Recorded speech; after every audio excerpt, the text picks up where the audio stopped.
Le gaspillage suivant est le transport. Contrairement au déplacement que l'on vient de voir qui concernait les personnes, le transport concerne les objets. Il est important de ne pas confondre les deux, malgré leur parenté évidente. Par exemple, dans une usine de production automobile, si une voiture est bougée d'un endroit à un autre, ça ne donne aucune valeur ajoutée à la voiture.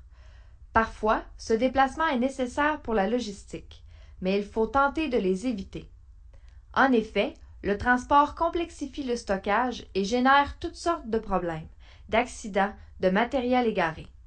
Plus il y a de transport, plus on aura un désir de créer des lots, ce qui va perturber notre flux, occasionner des retards, des vagues d'instabilité et des surcharges. Pour souligner les transports, nous allons les dessiner dans l'espace et construire des diagrammes spaghetti. La solution générique pour les problèmes de transport est habituellement l'aménagement en cellules et la matrice AEIOUX.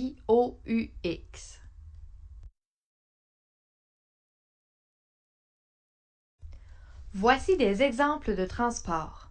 Le déplacement d'un dossier vers le classeur, l'envoi d'un dossier dans un autre département. Souvent dans le domaine des services, on va même assister à des transports d'un panier de sortie vers un panier entrant d'un autre département.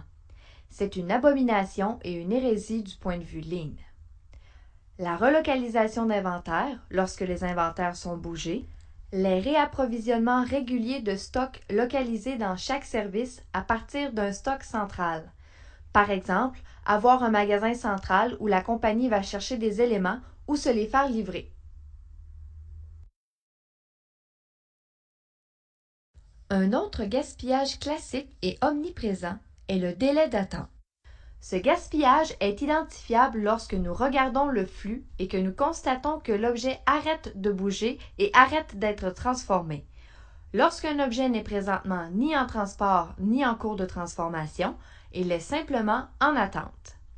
Ce type de gaspillage est généralement si fréquent dans l'industrie des services qu'il en devient invisible. Le dossier du client va attendre des heures, des jours, voire des semaines avant d'être pris en charge. Il s'agit vraiment d'un point clé quand il est question de livrer au client ce qu'il veut, quand il le veut, puisque la composante « quand il le veut » est amputée par les attentes.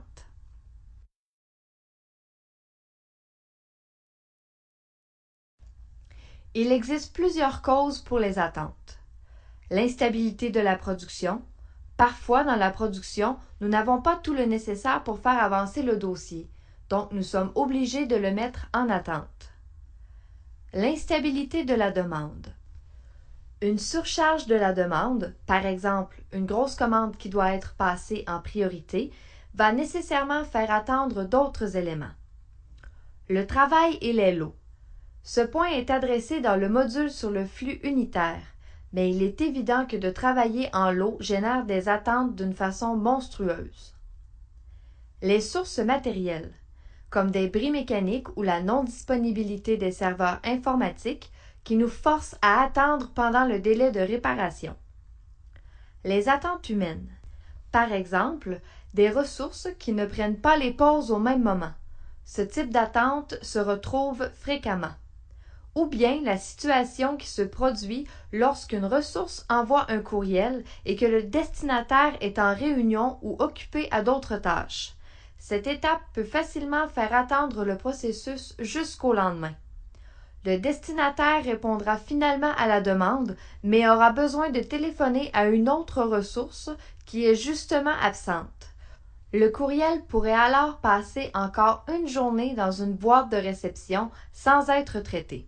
Ce cycle va faire qu'au bout du compte, des jours seront perdus pour une opération qui en général prendrait quelques minutes.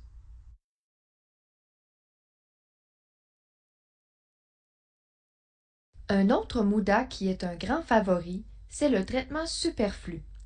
Ce type de gaspillage fait beaucoup référence à l'expression « tant qu'à faire ». C'est ainsi que nous allons réaliser des activités qui n'apportent aucune valeur ajoutée pour le client. Le produit sera transformé et il y aura même des ajouts de fonctions. Par contre, ces fonctions ne sont pas nécessairement utiles pour le client, mais ces ajouts seront tout de même inclus dans le prix pour le client.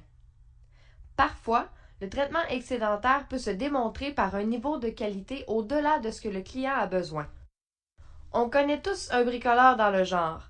Une cabane d'oiseaux construite par ce type de bricoleur pourra survivre à l'apocalypse et sera décorée d'une reproduction d'un tableau de Picasso et d'une boule disco. Parfois, en mode de productivité ou de qualité, il n'est pas toujours nécessaire d'être axé sur la construction d'un produit qui va durer pour l'éternité. Il faut garder en tête l'objectif de répondre à l'usage attendu. L'image de cette diapositive illustre une lampe de poche qui fait wouf wouf. C'est une fonction complètement inutile quand on essaie d'éclairer. Le fait d'avoir employé des ressources pour sélectionner le meilleur aboiement peut être fâchant dans un certain contexte. On peut difficilement imaginer que ce soit une fonction qui doive être intégrée aux lampes de poche et qui soit utile au marché cible. Évidemment, si je suis dans le marché des lampes de poche qui font wouf wouf, à ce moment-là, il ne s'agit pas de traitement excédentaire. Par contre, si le but est de produire une lampe de poche pour monsieur et madame tout le monde, cet objet-là est un exemple de traitement excédentaire.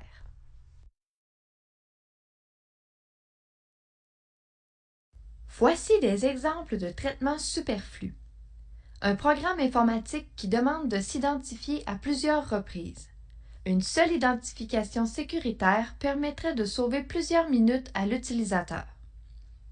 Un dispositif lumineux sur une poivrière. Cela n'apporte aucune valeur ajoutée au goût du poivre. Placer de façon parfaitement symétrique les cornichons dans un hamburger. Cet aspect esthétique ne sera pas visible pour le client lorsqu'il mangera le hamburger. Peinturer un mur que l'on va recouvrir de tapisserie. Ceci est un traitement excédentaire car la peinture ne sera pas visible une fois la tapisserie apposée sur le mur. Le peinturé n'apporte donc aucune valeur. Prendre sa douche avant un match de hockey. Il faudra de toute façon se laver après le match. La douche avant est donc tout à fait inutile. Le nombre et ou le type d'options offertes en plus grand nombre que ce qui est attendu. Nous devons penser à un menu avec plusieurs options multipliées entre elles. Le client se perd, il a de la difficulté à choisir et ça cause de l'insécurité. Il aurait plutôt préféré avoir seulement quelques combinaisons déterminées. En mettre plus que ce que le client en demande. La production sous l'expression « tant qu'à faire ». Par exemple, tant qu'à abattre un arbre, je vais créer une machine pour abattre les arbres, quand il aurait été plus rapide d'abattre l'arbre à la hache. À ce moment-là, nous aurons créé des outils trop performants par rapport aux besoins. Essayer d'automatiser des tâches qui sont très simples fait aussi partie de cette catégorie. Trop d'exemples dans une liste. Vous voyez ce que je veux dire, pas vrai? Passons au prochain gaspillage maintenant.